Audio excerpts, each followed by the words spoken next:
Hey everyone, welcome to Youth Bombs. I'm Craig. And I'm Coleman. And we're the voice of young conservatives in Alachua County.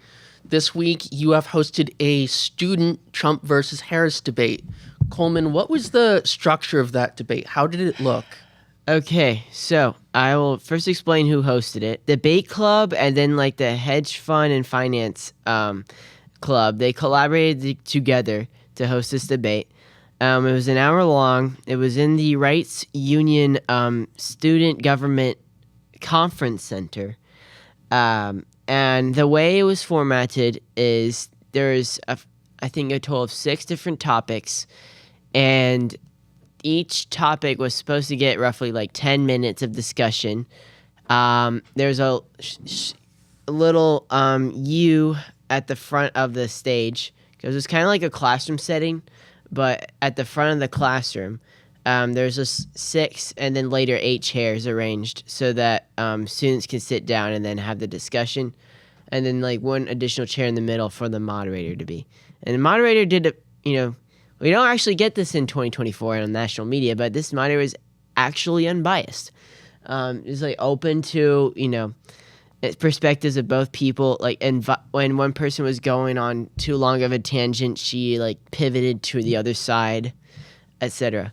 Of course, the discussions got more chaotic as they progressed, but I think overall, so the way how it went, for instance, the first topic was the economy.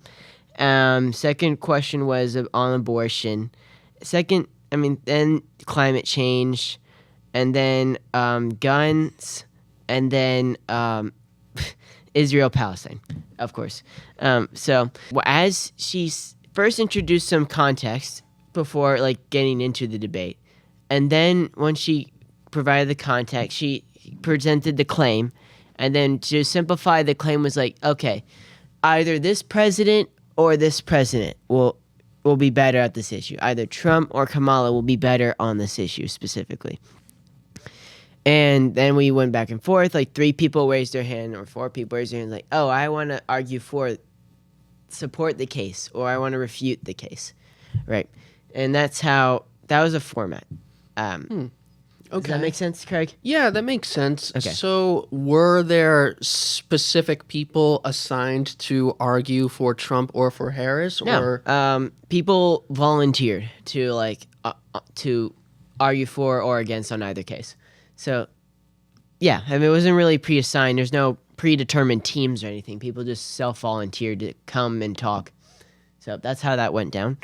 And I talked on the cases of, Trump being better on the economy, and then on abortion, and then on climate change as well. Those were the 3 things I talked about. And then I didn't talk on the gun rights issue because I'm what else do I just say other than people kill people, not guns kill people. Well, it's always the criminal, not the gun, right?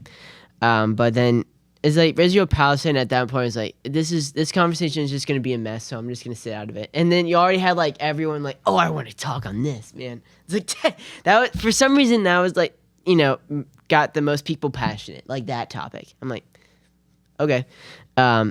Which to a certain extent I understand. But anyway, it's also funny in a way because it's so it's another nation's conflict. It's not our own, right? But it's something else we can get into.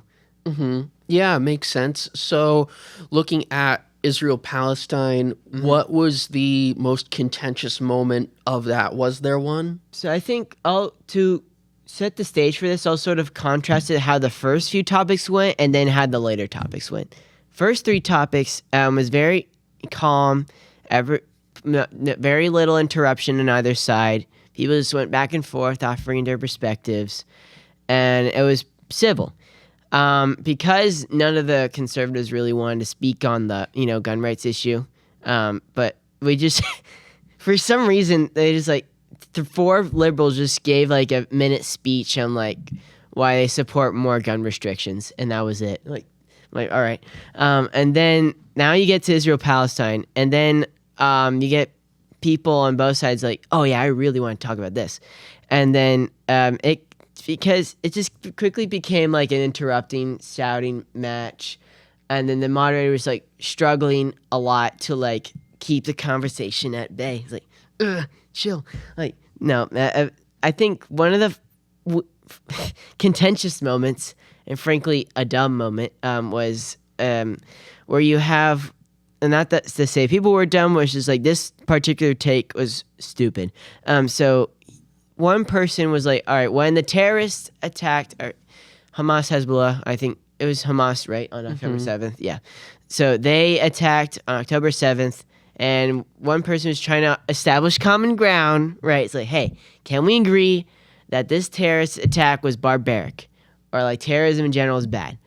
And then one liberal was like, well, I don't think we should use the term barbaric because that has racist undertones. Right. So terrorism is specific to a particular race then, according to this person. Yes. Well, okay, it's just not even that. It's just like, oh, because the terrorists were brown, we have to be like racially sensitive. Like, are you kidding me? Like, we give no dime to the terrorists. In general, I mean, barbarism, it's irrespective of race, is an accurate term for what the terrorist attacks they did on that day, period.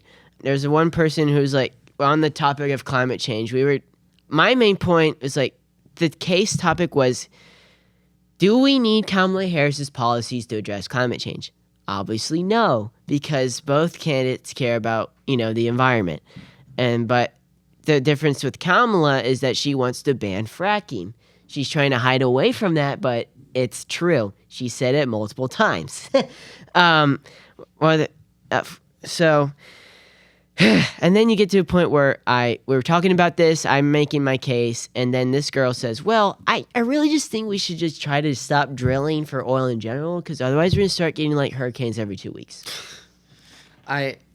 I can't, like I can't so even. I can't even hear. Yeah. To quote, Gen Z, I can't even. Yeah. Right. That is so insane. I think it just shows like the lack of knowledge that some voters have, and it's just sad to see like people actually believe this, and they're this misled to think that if you drill for oil, there's going to be a hurricane like all the time, even though we've been drilling for the last 140 years. Yeah, right. And I guess my points on this matter, or I try to communicate, and I'll elaborate on here, is that on the topic of like drilling for oil, we need it to drill for oil. We need to drill, baby, drill.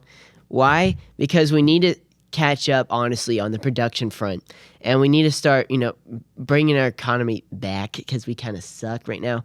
And then on the environment, like, oh, is this going to kill the environment? Well, I think I'll just say this. America is cleaner on the topic of energy reduction than most nations. And we actually care about things like ESG, even though, we'll often, we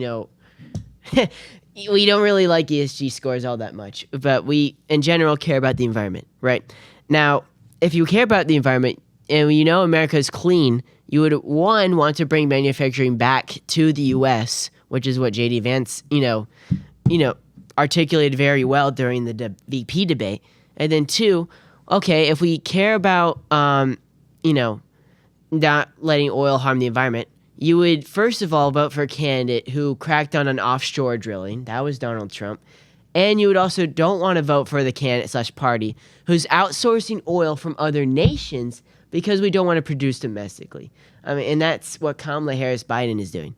Like, we're getting oil from the Middle East. And why would we do that, right? Because we're bringing oil over water.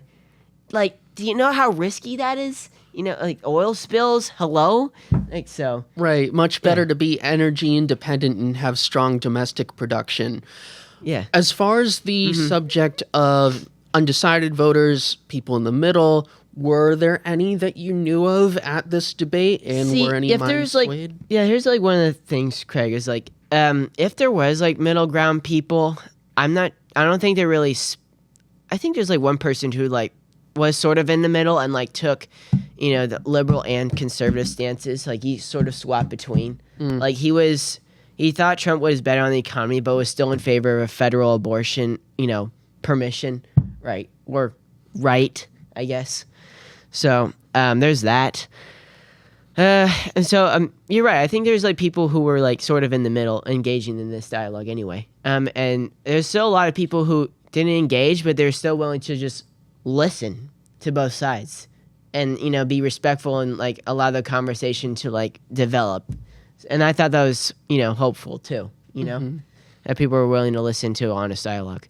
Yeah, no, makes sense. It's good that you have the dialogue. But on that note, you mentioned that people were interrupting and such. Yeah, that happened later. I mean, I think the beginning only happened once you got to the contentious topics. So, like, people lost their cool, I guess. Okay. So, was this something where someone was at the stand, say, with a microphone, and people were just shouting out at them? No, or? there wasn't any mics, right? I mean, there's only like one stand for like the announcer at the beginning and the end. But like once you actually got to circle, there was no microphones or anything. There's no muting mics, as there is now in our debates.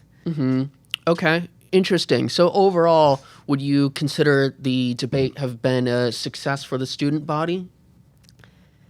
Yes, I say it was a successful debate.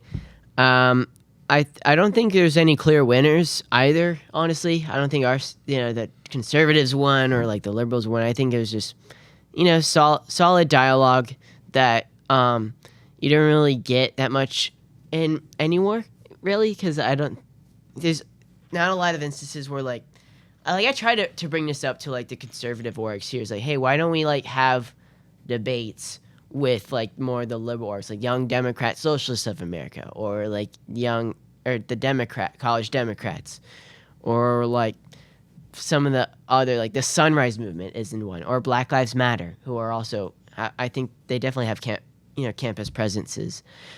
So then like, but then they're like, nah, I really don't think they'll be able to like, bridge over the gap, But I'm glad in a way that like a neutral party, like the debate club and then like the hedge fund club, was able to like bring these two parties together in a productive manner. At least.